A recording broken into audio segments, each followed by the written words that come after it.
It's Ari and Minnix in our continuing Houston Texans training camp coverage. We're looking at the AFC South.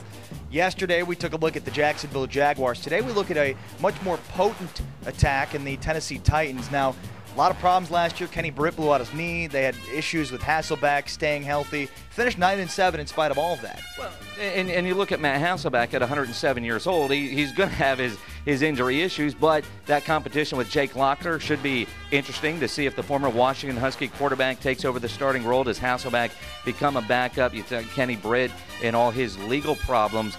But this Tennessee Titans team, everybody wants to write them off. But they're a good football team. They are, and especially on the defensive side of the ball. They've lost Cortland Finnegan, but Cameron Wimberly comes back. He was a force on the defensive side of the ball.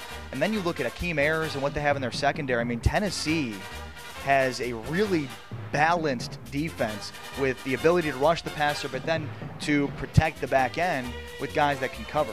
I know Houston Texans fans want to hate on Tennessee, hate on Bud Adams, and that's been a rivalry since the Texans started, but the reality is they're going to be a team that can compete to win the AFC South. If the Houston Texans stumble, Tennessee is in position. They've got a nice mix of veteran players and young players. If those young players come in, they got rid of some problem guys like Cortland Finnegan, who was a good player but not a locker room guy, if you will. You know, I like what Tennessee is doing this year. They're going to be a dangerous team. It's Ari and Minnix talking Houston Texans in the AFC South right here on 1250 ESPN San Antonio and ESPNSA.com.